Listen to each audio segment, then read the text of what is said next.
L'état-major de la Sentinelle républicaine a effectué une sortie médiatique au champ d'oiseaux de Cotonou ce 19 septembre. Au cours de cette rencontre, les membres de la Sentinelle sont revenus sur la place de l'armée et les coups d'État dans les pays d'Afrique subsaharienne et en Afrique de l'Ouest en particulier. Partout où il y a eu échec, tout au moins dans le combat de nos élites contre le terrorisme qui s'implante et qui avance en Afrique, on ne peut pas souligner la responsabilité des élites politiques sans souligner la responsabilité de l'armée de nos différents pays.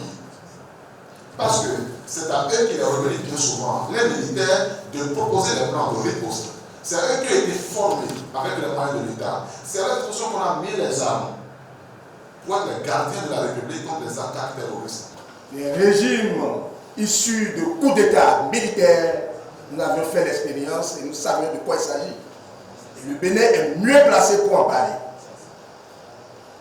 Aujourd'hui, la position de notre pays, le Bénin, n'est rien d'autre que la position de la CEDEAO. Cette rencontre était également l'occasion pour les membres de cette organisation de se prononcer sur la démocratie en Afrique de l'Ouest et surtout au Bénin. Le Bénin a été, demeure et sera toujours le pionnier de la démocratie dans notre sous-région et au-delà. En 1990, lorsque ce printemps démocratique avait commencé par le Bénin, nous avons été combattus. Il y avait eu de la résistance dans les autres pays. Nous avions tenu. Alors, qui mieux que le Bénin aujourd'hui pour défendre les valeurs démocratiques à travers le continent? Lors de cette sortie médiatique, les membres de la Sentinelle républicaine ont adressé quelques messages à l'endroit de la société civile. La vocation du Bénin, pas plus que celle de la CEDEAO d'ailleurs, n'est pas d'aller faire la guerre au Niger. Il ne s'agit pas d'entrer en guerre avec le Niger. Même l'armée au Niger sait qu'elle est prise en otage. Même l'armée.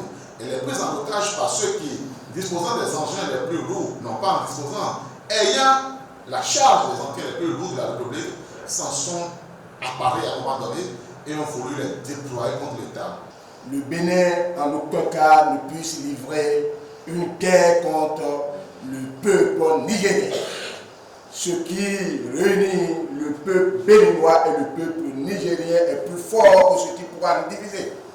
Et au Niger, nous avions le ciel, les Béninois sont au Niger, comme les Nigériens sont au Bénin. Le président Talon, il n'est pas un messie. Il est en train de faire son temps. Et il va partir.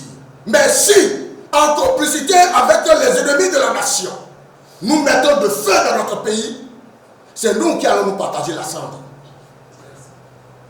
Et c'est pour ça que comme un seul homme, nous devons demander à nos frères, à ces aînés, à nos jeunes frères et les femmes qui les suivent de savoir arrêter. Les membres de l'état-major de cette organisation ont enfin affirmé, au cours de cette sortie, leur désir de voir les différents acteurs apporter leur contribution dans la lutte pour la stabilité dans les pays de l'Afrique subsaharienne.